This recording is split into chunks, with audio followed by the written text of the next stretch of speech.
Shin Wolford is an ugly, disgusting, orphan loser who used to do spreadsheets for Microsoft Japan. But after getting hit by a Toyota Minivan, Shin became the most powerful magician in another world. And when demons suddenly started a war, he started spreading cheeks to save it from their brutal invasion. Everything started when he was found by the strongest DILF in the world, Merlin Wolford, who saved him from a carriage wreck that was attacked by a demonized bear 8 years ago. Shin was the only survivor of the wreckage, and Merlin took pity on him, healed his injuries with his spells, and raised Shin as if he were his own. In present time, Shin starts hunting in the forest on his own. He carefully watches the Street Fighter chickens before unleashing his wind magic, shocking the poor bastards to death. With his hunt complete, Shin uses his inventory magic to transport the items and makes his way back to the hut where he and his grandpa are residing. Merlin greets Shin and asks him how the hunt went down. Shin responds by showing his loot, the guile chickens and your mom, all fall down from his inventory magic. Merlin congratulates Shin for defeating the basic mobs with magic and asks him to light up the logs, and Shin does so. A few seconds later, his grandma and uncle appear. Merlin tells Shin that even if he's already good at magic, he still needs to train under these two masters to enhance his skills. However, upon seeing the animals that Shin defeated, Melida scolds Shin for being reckless. Shin rebuts that he's just jungle diff because of his magic boots, but Melida tells him to stop the cap because he's not T1 owner. Unlike Melida, Michael here is the GOAT and is impressed by Shin's abilities. However, he warns Shin that he'll be even stricter with his swordsmanship training as a reward. 2 years later, Merlin brings the 10-year-old Shin to the middle of the forest. He yaps for 10 minutes about how all living creatures have magic and all that nonsense, but if they lose control, they'll turn into evil gooners called demonoids. Basically all creatures, even people, can become evil gooners. That's why Shin needs to experience fighting an evil gooner for their goonsesh practice. But first, they'll need to find the goon cave. So, Merlin shows Shin how the pros do it and uses domain expansion to find all the filthy gooners in the area. Then Shin copies the entire thing and makes a better domain expansion. After seeing Shin's magic, Merlin scratches his beard because he just got gapped hard by this orphan bozo. During Shin's search, he immediately detects an ominous presence. He eagerly asks Merlin to get on with it because something bad might happen if they don't. Shin and Merlin sprint toward the location and find the evil bear. Shin poses for absolutely no reason and rushes toward the monster, ripping off Star Wars and air gear, dodging the initial counterattack before low-diffing the demon bear, beheading the evil gooner once and for all. Witnessing Shin's power, Merlin experiences some flashbacks and remembers how he got Shin in the first place. Shin asks him what's wrong, but Merlin tells him it's nothing and starts asking him where he pulled the lightsaber move. Later that night, Merlin tells everyone to meet up with them and tells Michael and Melida about Shin's demon hunting. Michael is shocked to hear that Shin just low-diffed a demon bear, which is considered a B-class threat. Melida wonders whether Shin is even from their world, but Merlin tells them it doesn't matter so long as Shin views him as his grandpa. He can be either a furry lover or a feet enthusiast. Melida shares the same views, but teases Merlin for being soft, despite being the legendary hero called the Lord of Destruction. The next day, Merlin interrupts Shin's training with Michael to talk about something important. He brings Shin to the cliffside and tells him that he's an orphan loser and he ain't part of the fam. He apologizes to Shin for hiding the truth, but Shin tells him it's no biggie because Merlin saved him anyway. Shin tells Merlin that he kinda knew it cause he's him, but also, the demon bear he killed was the one who killed his parents. He thinks that by beheading that bear, Taliban style, he sort of avenged his parents. When Shin asks about his parents' identities, however, Merlin tells him he can't recognize them anymore. Shin doesn't think much of it and tells Merlin that he's glad he's got a powerful grandpa. This makes Merlin emotional and he starts sobbing like he's being deployed to Afghanistan. 5 years later, Uncle Dacium arrives with his companions, Siegfried and Christina, to celebrate Shin's 15th birthday. Everyone is here, including Michael and Grandma Melida, reminiscing about Shin's childhood, as if it happened 5 minutes ago, which it literally did. Dacium asks Shin what he wants to do now that he's an adult. In this world, turning 15 means Shin will have to pay the medieval IRS and a mortgage. But it's a problem for him since he never left the forest for the last 15 years. Christina suggests serving in the Royal Order, but Merchant Tom tells Shin he can become a demon hunter and join the Demon Hunter Society to kill Michael Jackson or become a Shinigami. However, Siegfried tells Shin to become a Sigma male by starting his own podcast and magical gear shop to get infinite motion. Hearing this, Shin realizes that he can no longer rot in bed forever, so he starts thinking about what to do next. But the thing is, he's utterly useless after Merlin isolated him from the rest of the world to train like he's gonna fight Goku. Merlin apologizes to everyone after conveniently forgetting to teach Shin basic things like shopping or preparing his own food. To compensate, Shin leads them to an open area to show them what he's been cooking for the last 15 years. After teleporting using one of Shin's magic gates, Merlin warns everyone that what they're about to see is basically Oppenheimer. After getting permission from Merlin, Shin starts charging his spell, visualizing a bright blue flame, before firing a single projectile that casually wipes out an entire ecosystem, shocking everyone. Melida scolds Merlin for being too reckless with Shin's powers, but Merlin rebuts that Shin is too good, and he also wants to see what Shin is capable of. Shin tries to stop them, but Melida silences him because he's too powerful for his own good. When they head back, Merlin tells the group that he's not quite sure whether he wants Shin to be out there. After all, Shin is too powerful. Christina also adds that Shin has had training with Michael, which is also another problem. Shin's existence being known to the public could spell disaster, so Decium suggests that Shin should enroll at the Royal Magic Academy. But Merlin questions Decium's motives because he might try to use Shin for political and military power. However, Decium clears all doubts and clarifies that he thinks of Shin as his own nephew and will not use his abilities for any purpose whatsoever, until he needs to. Spoiler alert. He also thinks enrolling at the Magic Academy is the perfect place for Shin to make new friends, and probably stop being a maidenless loser. Merlin asks Shin about this and Shin looks stoked at the idea. Before anything, Decium also notes that the Magic Academy is not under his influence, so Shin will be treated like any other student, except not really. Hearing this, Shin questions him about his influence. So, Decium finally introduces himself as Decium von Earlshide, the current king of the Kingdom of Earlshide. This shocks Shin, because he always thought that Decium was just that dilf next door, who's also his grandpa's good friend. On top of Decium's revelation, Christina also reveals that she is a royal guard captain and Siegfried a court magician,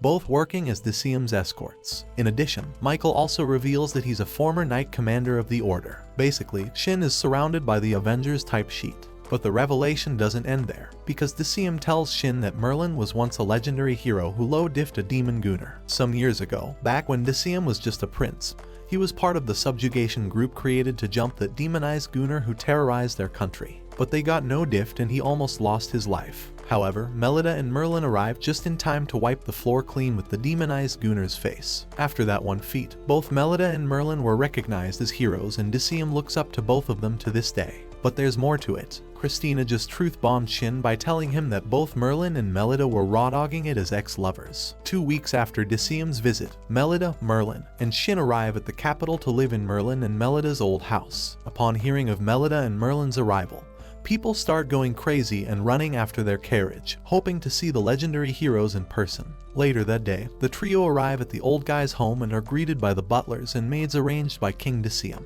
Merlin tells Shin they'll do the housekeeping and asks him to go around the town for the time being. While looking around, however, Shin gets lost in a dark alleyway and encounters a scene. The Sigma males are harassing women. Shin thinks it's very cliche but confronts the guys anyway. The grunts, as usual, try to fight Shin, but they got cooked. After the fight, the redhead woman goes to check on Shin, but Miss Milk Truck here gets Shin's attention span skyrocketing. The redhead woman introduces herself as Maria, and the milk truck is called Sicily. Shin also introduces himself. Maria mentioning magic gets Shin interested, thinking they're from the Magic Academy. But it turns out, Maria and Sicily are fresh enrollees as well and are about to take the entrance exam next month. Shin bids them good luck because he's also taking the exam. Sicily thought Shin's going for a night training, especially after showing up his skills earlier. But Shin just tells them he's going to join the academy just because. He extends his hands to Maria, but when he tries to tell Sicily good luck, she gets flustered for absolutely no reason.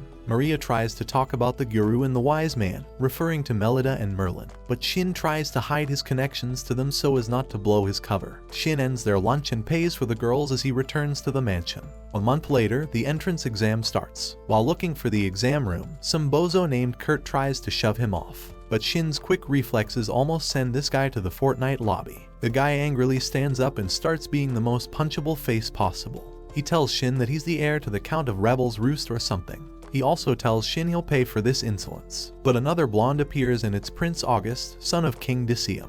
Prince August interrupts the Soyjak blonde boy and formally tells him to scram. He then introduces himself as Og to Shin, which surprises him because now the cast is absolutely stacked. Shin quickly considers August as his cousin, and August laughs at him because this is the first time someone was cozy at him. At the distance, Maria wonders how the hell is Shin close to the crown prince. Later that day, the entrance exam starts, and after the written exams, Shin joins the practical magic exam to test his aptitude. The examiner knows about Shin's powers and tells him to tone it down. After seeing all these noobs chanting their level 1 spells and posing like they're the Jinyu Force, Shin just can't help it and blasts the room with his weakest spell. The next day, Shin and Og check the results and see that they're the top rankers. Shin gets his magic gear from the school clerk, and the lady tells him that he'll have to speak in front of the passing students as the top ranker. Later that night, that same blonde from earlier is tweaking because he can't believe Shin got the top score. He swears that he'll have his revenge on him after shaming him. That same night, Shin rewrites the magical properties of his gear using the cheat engine and presents it to Melida, shocking her. The next day, Melida warns him not to tell anyone about his national grade gear as Shin might get targeted by malicious people. When the ceremony begins, everyone sits down and the MC calls on Shin to deliver the speech. After that, Professor Marcus congratulates everyone for passing the exam and making it into the S class. However, things aren't looking good for Cicely, as Maria walks up to Shin to tell him about the situation. Apparently, some creepy Redditor is stalking Cicely and she's very uncomfortable about it. They know the man, but the problem is the stalker is threatening Cicely's family with his power. Cicely apologizes, but Shin tells him it's okay since she's hot. 5 seconds later, that same blonde Seath Lord appears to threaten Cicely, grabbing her arms. Shin slaps blonde boy's hand and tells him to stop. The guy angrily tells him Cicely is his fiancée and tells Shin to back off. Hearing this, Cicely is visibly scared, but Shin tells her it's NTR time. Cicely rejects blonde boy's engagement, so Blondie resorts to threatening Cicely's father's job. But then, Prince August appears, telling Blondie to back off. He reiterates that if Blondie keeps reappearing, his entire family will be sent to the Gulag.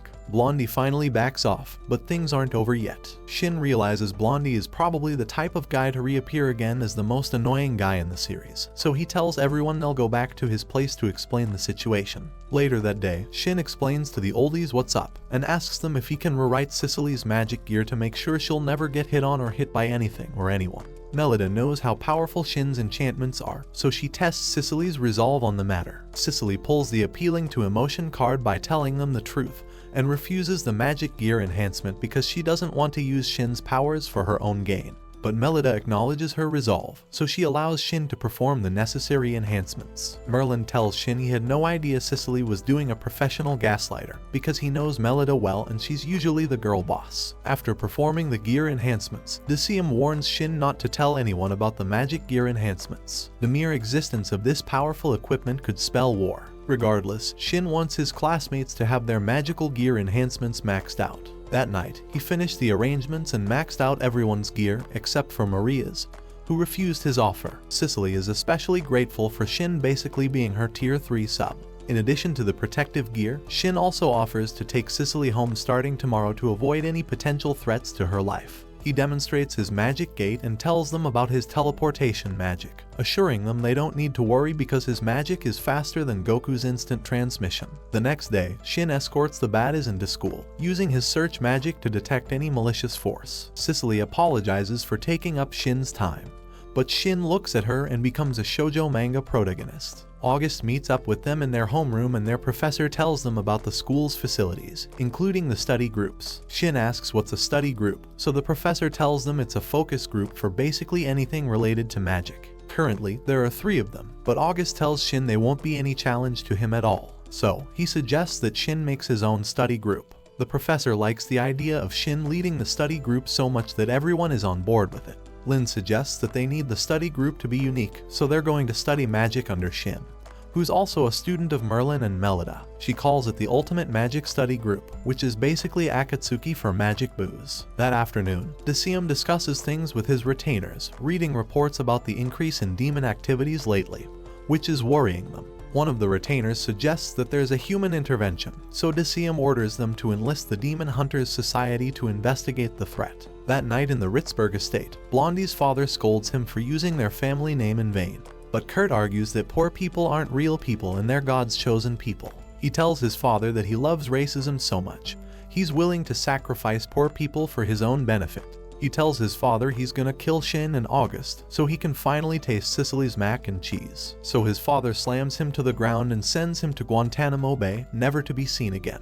The next day, Shin hears from August about what happened to Kurt. Upon hearing the situation, he asks them what's wrong with Kurt. Thor tells Shin that everything started when Kurt started visiting a black guy named Professor Oliver Strom. Apparently, Professor Scrotum is an exiled person from another empire, and is currently working as a magic professor in the academy. Back then, Professor Scrotum invited students to visit his laboratory, but August thinks he's shady because he's black, that's why he declined the invitation. He's also blind, but for some reason, he's not. Later that day, Kurt's mom asks for Professor Scrotum's help with Kurt's behavior, because apparently, his black magic can help bring him back to normal. Professor Scrotum agrees and talks to a bound Kurt. He tells Kurt, "You are my special."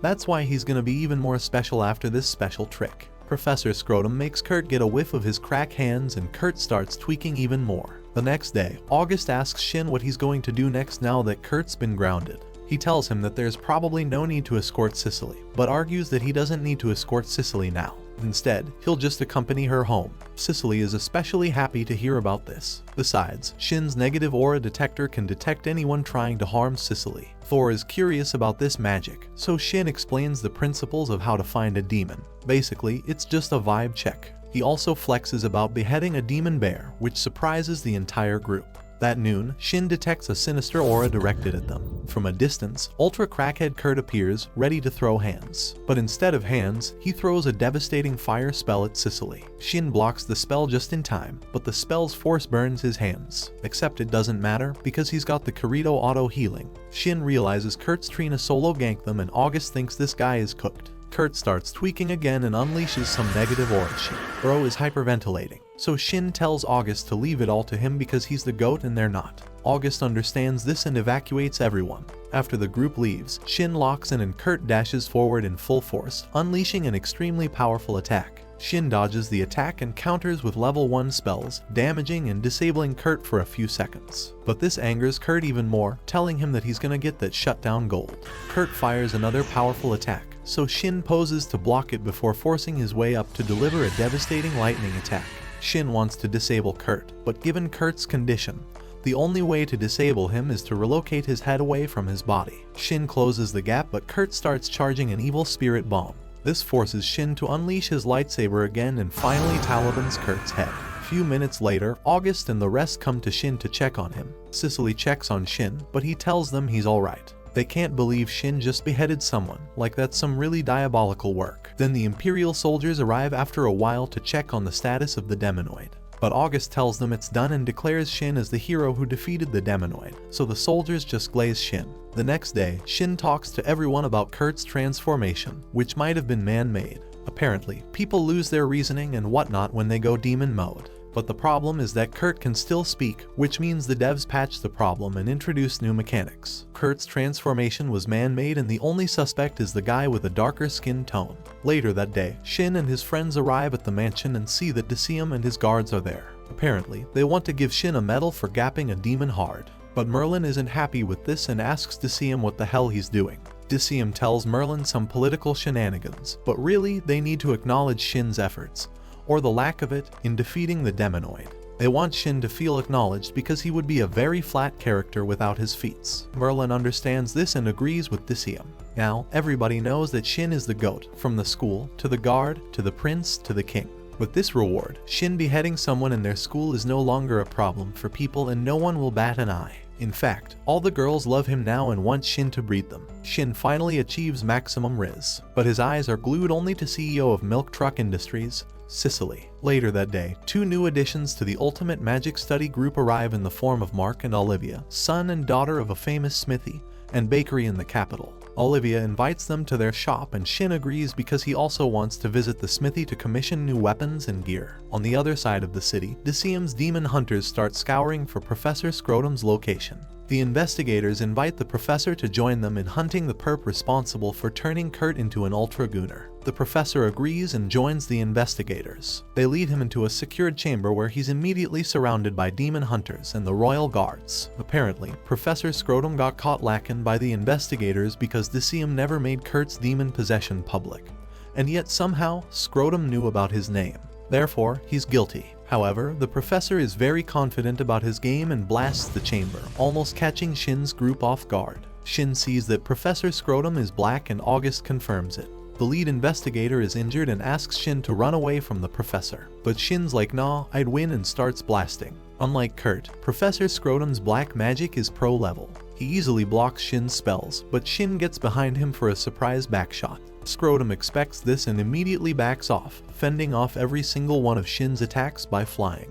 In response, Shin uses his LeBron dunk magic to reach for Scrotum's blindfolds, revealing the professor's true nature. He's also a demonoid with powerful magical abilities. But unlike Kurt, the professor retains his reasoning and isn't on demon time. Scrotum tells them they're all gonna die because he's super evil or some shit. Shin powers up his spell, misses, but tells Scrotum he's about to get shafted, revealing a nuke spell in the sky that glasses the professor to the ground. After the fight, both the court magician and knight commander express their gratitude to Shin for defeating a magical crackhead black dude. However, Professor Scrotum survived Shin's attack but was gravely injured. That's why swears he's gonna lock in next time they meet. A couple of days later, the group finally goes out to the workshop to get new weapons and food. August notices Shin is silent, so he asks what's worrying him. Shin reveals that Professor Scrotum is living rent-free in his head, that's why he thinks he's still alive. After all, they've never seen the body, so that's the only logical conclusion. Hearing this, August tells Shin to buy whatever he needs because it's on the palace this time.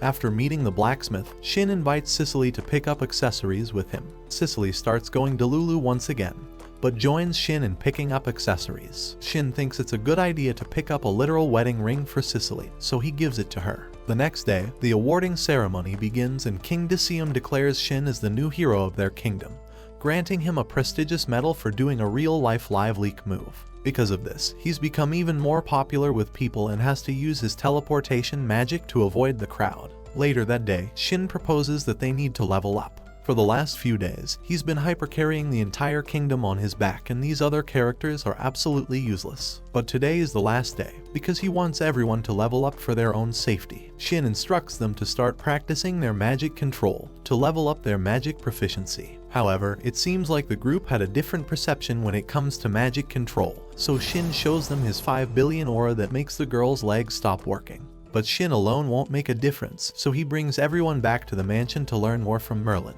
Merlin tells them that Shin is just built differently because he visualizes magic like he's high on lean. He tells them that visualization is the key, so the next day, Shin's friends arrive at school with some visible results. Later that day, Shin picks up the new weapon he commissioned from the smithy, as well as bringing back enchanted accessories for the rest of the group. When he got the new sword, August tells Shin that he wants to adopt the new design for their army as war is brewing in the horizon against the Blusphia Empire. There's a possibility that these Zoomers will be drafted into the war, so they'll have to prepare. August reassures Shin that he won't be dragged into the war, but Shin tells him that if any one of his friends gets hurt, he will glass the entire world. Somewhere in the Blusphia Empire, the current emperor starts their troop mobilization. Surviving Shin's powerful attack, Professor Scrotum recuperates his wounds in the Blusphia Empire capital, and is attended by his attendant, Miria, informing him that war is imminent with Earlshide. Upon hearing the Empire's movements, King Decium rallies his generals to deploy their troops at the border. Several days later, the Emperor and his troops receive reports about Earlshide troops ready to intercept their invasion.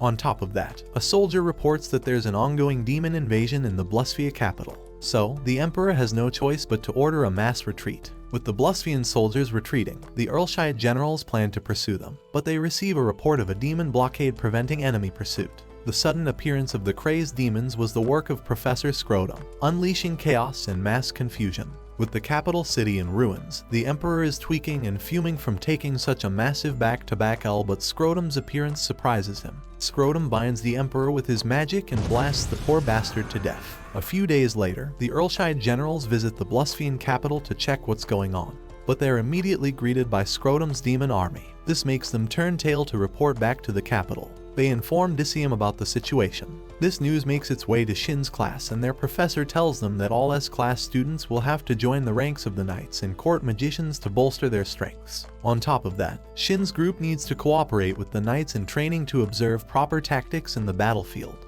But there's a rift between the magicians and the knights, as the knights look down on the magicians as additional baggage, while the mages think the knights are just Jake Paul with swords. Still, Shin tells them they need to train with the knights because it'll increase their chances of survival. Later that day, the trainee knights group up with Shin's group. From the very beginning, the trainees tell them they don't like them very much, but Shin asks them if they ever low-diffed a demon before. This ticks off one of the trainees, Miranda, who thinks that they're looking down on them. Shin clarifies that if they've never fought a demon before and they're tripping right now, they're cooked. August also warns them about their prejudices against the mages because in a real demon fight, their swordsmanship alone won't be enough. After some time, the groups arrive in the middle of the forest. Christina and Siegfried join them to see Shin's power in action, but to also keep the trainees in check. As they go deeper into the forest, Shin's search magic detects a demon nearby. Siegfried orders the trainees to prepare for a fight. A few seconds later, a charging boar dashes towards them. Miranda leads the trainee knights to defeat the demon boar, but the boar is built different and casually no-diffs them. As the boar charges to kill them, Shin pulls his lightsaber and beheads the demon in front of the trainees with ease. Christina explains that the demon boar that attacks them is basically level 1. She reprimands them for being too confident and tells them that they should work in tandem with the magicians to guarantee their success. Cicely quickly springs into action and starts healing everyone. Milk Truck Industries monopolizes the boys' attention and Shin's about to commit war crimes because of jealousy. Siegfried tells them to stop yapping because they're about to hundreds of demon hordes approaching their location. The forward scouts report that there's a horde of demons coming and tells them to abort the training. But Shin asks for Siegfried's permission to show off, because he's about to nuke everything. Hundreds of angry demon wolves rush towards Shin while he's charging his magic balls. 5 seconds later, Shin finishes his power-up and fires his Kamehameha. Realizing he's leagues above them, Miranda takes the initiative and apologizes to Shin for being rude towards them.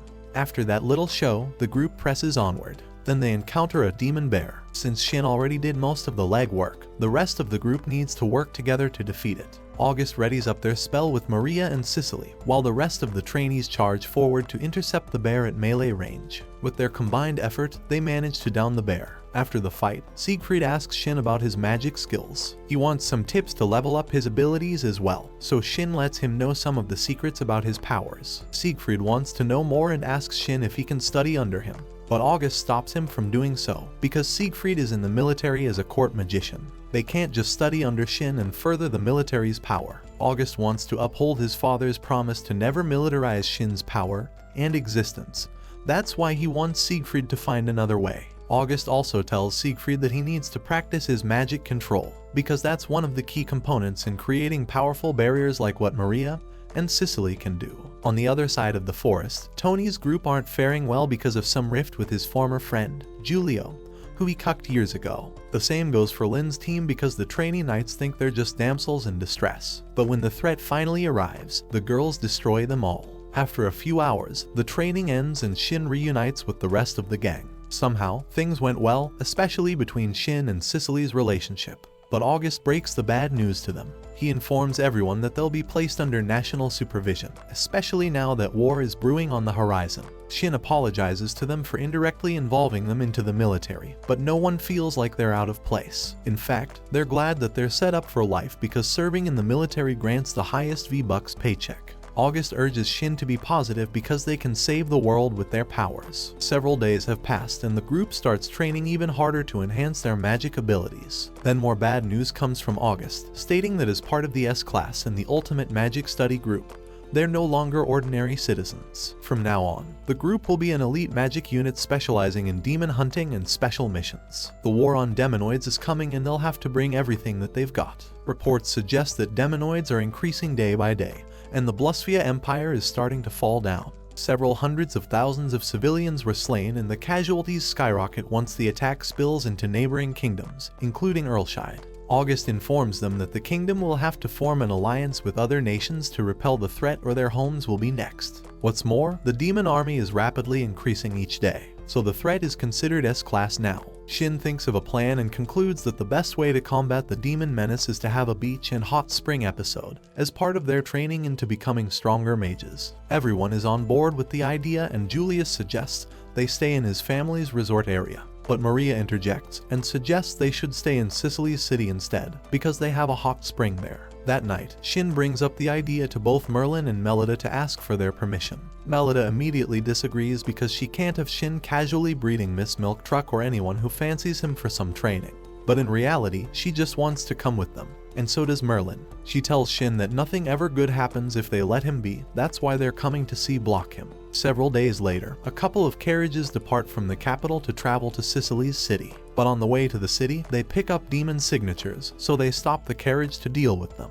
Due to their extensive training a few days ago, the Shin's group just no-diff these literal bozos without breaking a sweat. By dusk, the group arrives at the city of Claude, Sicily's hometown. Claude is a city built like a giant hot spring, with literal hot spring wherever they go. By night, the group arrives at Sicily's manor, where the Claude family butler and maid offer their sincerest hope for Shin and Sicily's marriage. Later that night, the boys finally got to skin-a-dip in the private hot spring. Merlin expresses gratitude for being friends with Shin, while the girls are enjoying the free spa. The next day, the entire group trains under Merlin and Melida, further increasing their combat capabilities. Once they're done, Shin subjects them to practical training, tempering their abilities even further. Melida thinks the group's training will put the court magicians and knights into unemployment, but Shin believes it's worth training his group because if there's anyone who can beat the army of demonoids, it's them. Besides, he has the responsibility of making sure they come back alive, especially if they encounter something like Professor Scrotum. There's a vast difference between Professor Scrotum's abilities and these students, and Shin wants to close that gap so they won't get shafted easily. Shin continues the training, with Maria leading everyone. As they prepare for Shin's magic, she orders everyone to strengthen their barriers, while Shin charges up a powerful spell. He didn't practice much during the duration of the training, but his spell has become so much more powerful. After their training, August asks Shin to teleport him to the castle. He wants to know what's happening with the demonoids, but being in the camp makes it impossible to do so. A few minutes later, the two arrive at the castle and are greeted by August's baddie, Ellie.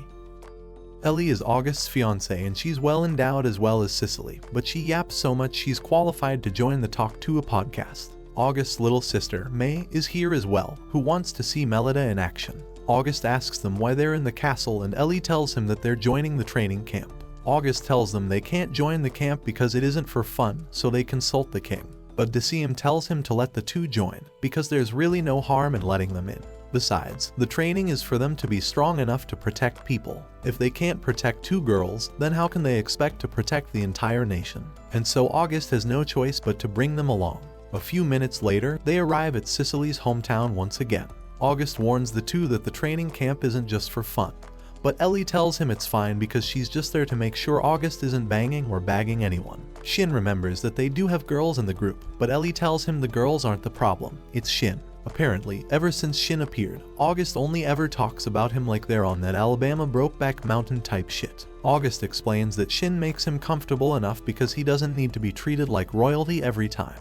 Ellie angrily exclaims that he can do that with her, but August tells her that he's at peace whenever he's with her, so that pretty much solves their initial quarrel. He also tells her that Shin already bagged a white girl, so he can't be in the picture anymore. Shin asks him what the hell he's yapping about, but August confronts him and tells him to man up, because if he keeps beating around the bush, someone will take Sicily away from him. Shin denies Sicily's feelings for him, but August explains that he doesn't know that. Girls are mysterious mo-focus and they won't tell him they like him, even though it's obvious as hell. He makes an example of how he built his relationship with Ellie, but still managed to be misunderstood despite them knowing each other since they were kids. Later that afternoon, August introduces Ellie and May to the fold. Ellie introduces herself and May does so as well, with Shin telling Melida that the latter is a big fan of hers. Melida walks up to May to talk to her and gets May excited. Melida teases Shin about being a naughty kid, but the group starts talking about how hard it is to raise children. Sicily interprets this as negative talk about Shin, so she tells everyone that her children with Shin will be adorable. With this bold talk, August tells Shin to man up and go for the gold. That night, Shin finally musters up the courage to talk to Sicily, who is alone by the shed. He tries to choose the most generic dialogue options, but things suddenly get awkward between them. Sicily apologizes for saying the silliest things, but Shin tells her it didn't bother him that much. In fact, he's actually procreation if it's with a hottie like Sicily. Shin reminisces about their first time meeting together and the two laugh at how cliche that was. Shin admits how starstruck he was looking at her giant Mount Everests, but he also thought she was really cute and Sicily thought Shin was also cool and handsome. And so Shin finally confesses his love for her. Sicily cries tears of joy because it only took them a couple of weeks and tells Shin that she also loves him. With everything confirmed, Shin finally asks her to be his girlfriend. But when they're about to spit on that thing, Maria and Alice accidentally show themselves, with the rest of the training group revealing themselves that they've been listening all along. Shin is annoyed that they are all listening to them, but August explains that he set him up, so they're bound to listen to that cheesy confession shit. Merlin and Melida also congratulate Shin for manning up. Since it's not news anymore, Shin formally tells them that he and Cicely are now in a relationship. Even the butler who was listening appears to tell him that they'll have to celebrate that. But August tells him that even though they've already confirmed their feelings, they're still in the middle of a crisis, and now Shin will have to be more responsible moving forward. August wanted Shin to confess for the longest time, because he believes that confessing after an uncertain war is a death flag. The next day, Shin brings them to the beach for an obligatory beach episode. They've been working hard for the past couple of days, and this is the only time where they can enjoy each other. That said, they're going to play magical volleyball. Later that night, the group goes back to their room and Shin asks Cicely and Maria how they met August and Ellie. Maria and Cicely are both nobles, so he's curious. According to Cicely and Maria, royals and Earlshire nobles had a coming out party when they turned 5, so almost everyone in the group was pretty acquainted with each other even before. August remembers it fondly because he had the worst experience back then. Apparently, all the young ladies were trying to get close to him, and Ellie was the only one who treated him like trash, and he likes that shit. And that's what August likes about her. Maria rants about how no one ever chooses her and everyone in the group starts laughing. But Shin tells them to be quiet because Melida is approaching their room. A few seconds later, she opens the door to tell everyone to sleep, but everyone's already asleep. The group covers themselves in sheets, but Cicely is in a precarious situation. Shin's hands are on top of her milkers and that makes her uncomfortable. This surprises Shin and he immediately backs off like a coward. But Melida stands behind him, seeing that Shin is just going full throttle. Shin didn't get any sleep the next day. He couldn't believe Melida just C-blocked him again. He bumps into Cicely and both of them are really awkward about what happened last night. Shin takes the initiative and invites Cicely to eat breakfast, and Cicely complies. But before anything, Cicely invites him to something. The thing is, they need to talk about something important. Shin and Cicely visit Viscount Cecil and Viscountess Irene, Cicely's parents, to formally announce their relationship together. Shin wants their blessing before they proceed into baby making, so he bows his head and asks for their grace. But Cecil grabs his hands and tells him he's been waiting for this moment. Apparently, they've been wanting this to happen for the longest time and Shin just makes it easier for them to accept him into their family. Irene, who also happens to pass down her beautiful genes to Cicely, stops the excited Cecil because they still need to ask Shin a couple of questions. She tells Shin that Cicely is their third daughter, and despite not being their firstborn, they still want to know what Shin's thoughts about marriage are. After all, Cicely will one day inherit their domain and in their world, a daughter of a viscount is not permitted to date unless they're engaged. Shin didn't think much of it and says he's prepared for whatever. Hearing this, Irene congratulates Cicely for having met one of her wishes. Back at the camp, everyone is hard at work and are practicing their magic. Merlin invites Ellie and May to try out magic, but Ellie refuses given that she has no aptitude for magic. May, on the other hand, gives it a try and finds that she has a knack for it. But things aren't looking good for the imperial capital of the Blusvian Empire. For the last couple of weeks, it's still lying in ruins and Professor Scrotum takes over the empire, naming himself its newest emperor. Miria reports that the populace isn't taking things very well and soon, they will erupt, which is exactly what Scrotum wants. Later that day, Shin practices his new magic with the group, showing them flying magic. He learned this from his little interaction with Scrotum, so he applies that knowledge to his spells, allowing him to levitate. That night, Shin breaks the news to Merlin and Melida about his engagement with Cicely. Melida knows this will happen, but she has to do something. She tells Cicely that she needs to meet up with her parents. Melida and Merlin visit Cecil and Irene to discuss something very important about Shin.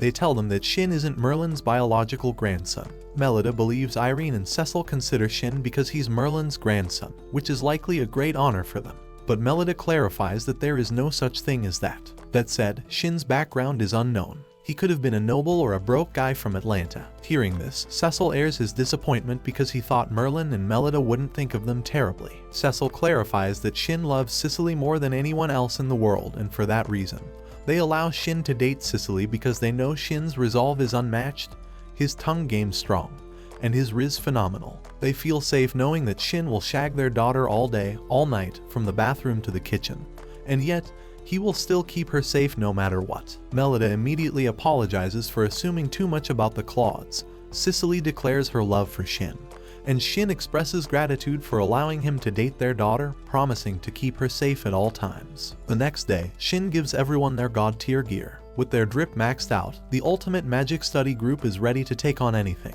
But before they do, they'll have to prepare for a combat exercise. Shin informs them that they'll be taking on a double S rank enemy. May and Ellie want to join their exercise, but August stops them and tells the two that they can't allow them to be in danger. Back in the demon forest, Cicely picks up the demon signatures. Shin informs her that it's gonna be a demon lion. He orders Cicely and 4 of them to take on the lion on their own.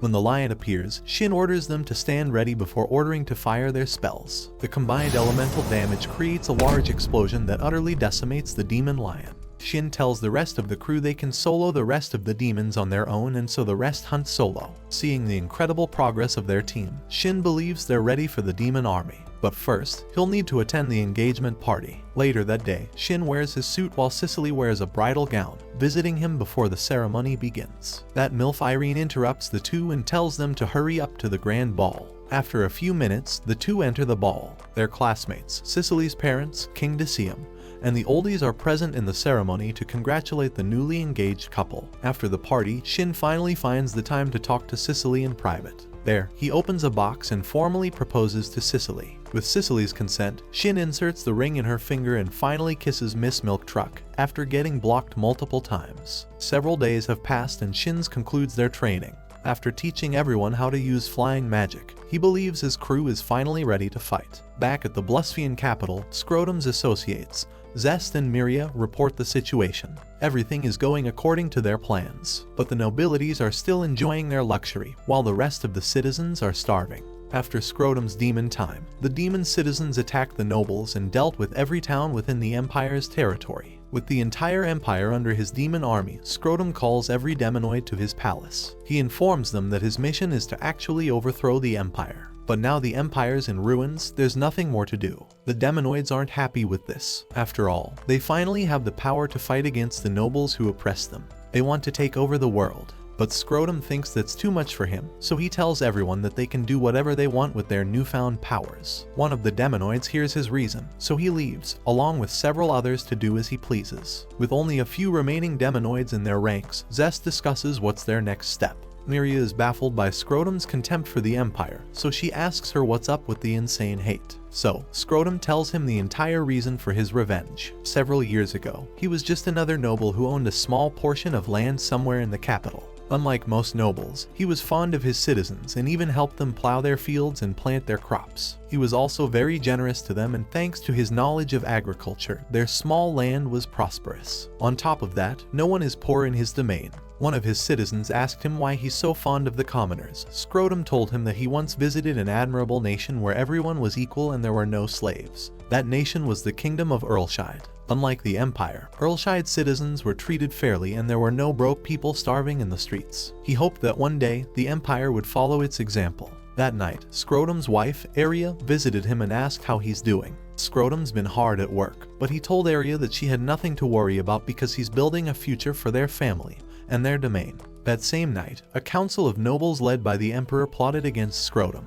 They wanted to eliminate him as soon as possible due to how well he was treating the citizens, shaking the status quo. The nobles weren't happy with this because the citizens were moving to Scrotum's domain, which meant less taxes and less profits for the nobles. That's why the Emperor invited him to the capital to quote-unquote learn from his examples. The Emperor wanted to keep Scrotum as long as possible in the capital, while his mercenaries would spread false rumors about him. The next day, Scrotum received the invitation and happily showed it to his wife, but Aria thought that he should be careful because they never know what the Empire was planning against him. However, Scrotum was optimistic that the Empire had finally seen what he's been doing and wanted to do the same towards the entire kingdom. Besides, even if the Empire is planning something against him, he's confident that he could fend them off with his magic. And so that very same day, Scrotum left his manor and rode towards the capital city. That afternoon, rumors started spreading within the capital's outskirts. The mercenaries dressed as the military police started spreading rumors that Scrotum is a cruel slaver. 2 months later, the news spread throughout the entire country, and the military informed the citizens about the whereabouts of the supposed kidnapper. When they halted one of Scrotum's wagon, the military police told the citizens he's a slaver. This incident sparked the rage of the citizens, who decided to take matters into their own hands. They marched with torches and pitchforks in front of the Scrotum manor. Aria was shocked to see their own citizens turning up against them.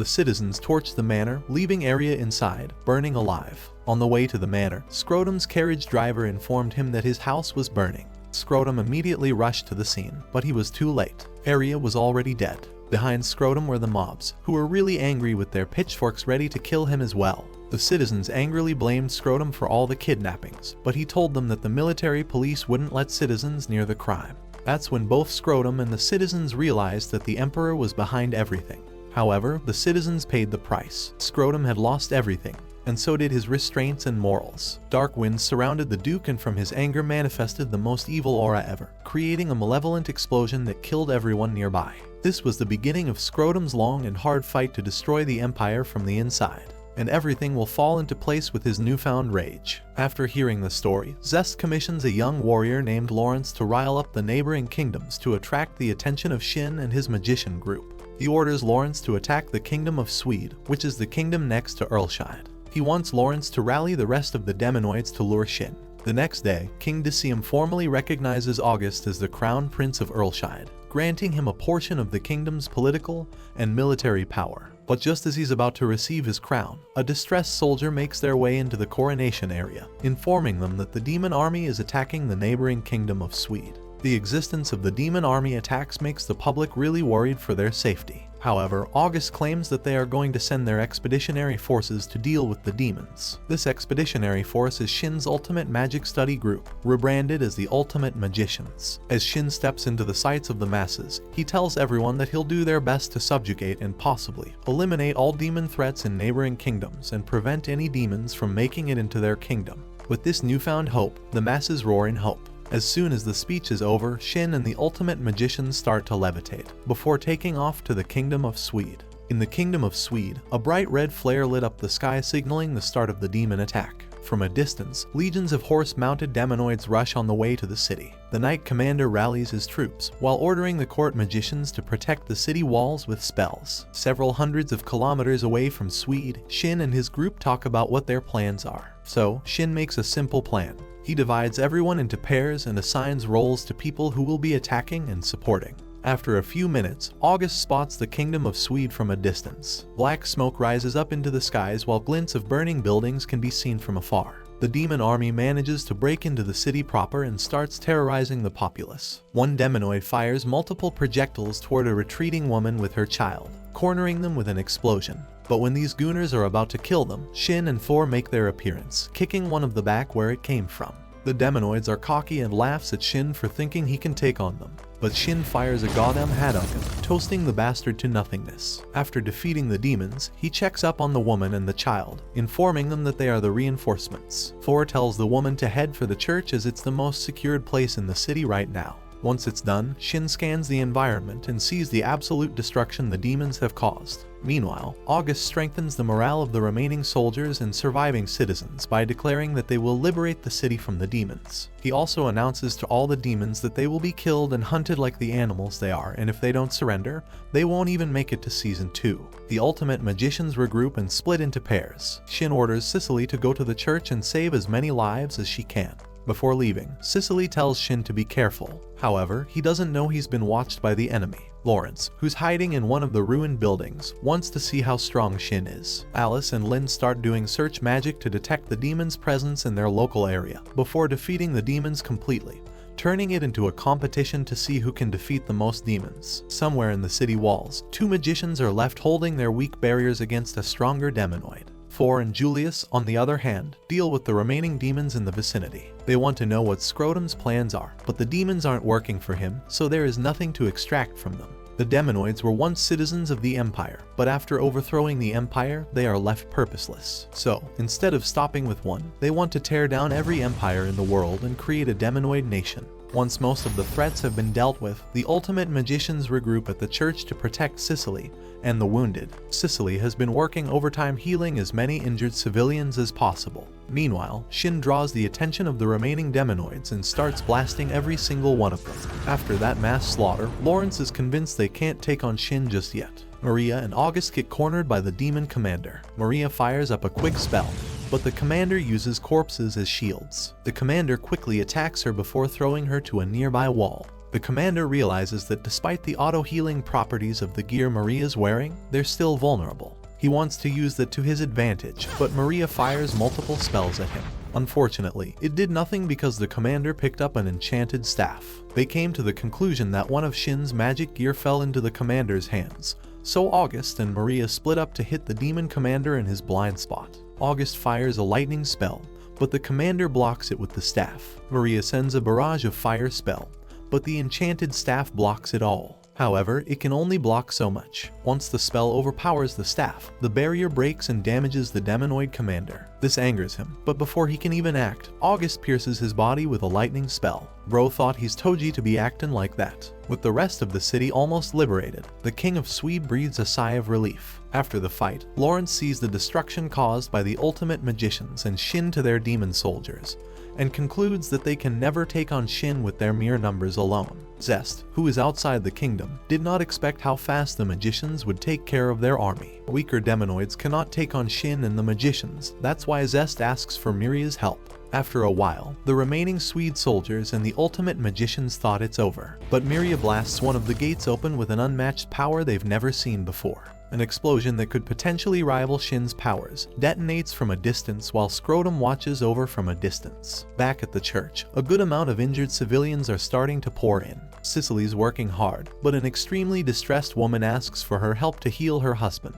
The husband is gravely injured and coughing blood already. The demons pierced his left abdomen and is on the brink of death. The woman asks Cicely to bring her husband back no matter what, so Cicely tries her best. Meanwhile, Shin hears the loud blast from Miria's magic. Alice and Lynn are the first ones to intercept her, but they are easily defeated by Miria's more experienced moves. Lawrence senses Miria's presence and orders the remaining demonoids to retreat and regroup. Shin that the rest of the demonoids are retreating, so he immediately blasts the rest of them to oblivion. At the distance, he sees a loud explosion coming from the ultimate magicians engaging Miria. Tony and Yuri tries to ambush Miria, but Miria quickly defeats both of them, disabling 4 magicians in one go. When Shin finally arrives, he's enraged at the sight of his defeated friends. Miria knows their plans worked, so now she's just measuring how good Shin is. As the two exchanges blows, the rest of the ultimate magicians arrive at the scene, ready to provide support. Miria uses this chance to disable one more before taking flight. Shin tries to pursue Miria, but Lawrence aids her escape. While midair, Miria charges a powerful spell that could potentially injure the rest of his friends. Shin has a split second to decide whether to fight Miria or protect his friends. When he sees August, he orders him to protect the rest, while he takes the full brunt of Miria's spell with his own barrier. After a few seconds, he finally gains ground and pushes the spell into the sky. Once the smoke clears, both Lawrence and Miria are nowhere to be seen. Shin apologizes to everyone for not being strong enough to defeat Miria, but the group tells him it's okay because Miria is probably more experienced than them. Still, August don't know what to make of the demon attack. Shin tells him it doesn't matter because if Scrotum was present, they probably won't make it unscathed. The most important thing to do is to secure the injured citizens and help Cicely with the wounded. So, the rest of the group scrams at August's behest, while Shin heads for the church to help Cicely. Arriving there, the soldiers inform them it's not looking good because there are too many citizens and there are too few healers. August tells Shin they'll treat the rest of the injured and tells him to hurry and meet up with Cicely. When he arrives where Cicely is, he sees a very grim situation. The guy that Cicely is healing is seconds away from dying and he's not getting any better. Cicely gives up and apologizes because she can't help the guy. But she figures the auto-healing function from her enchanted gear might work, so she tries to remove her clothes.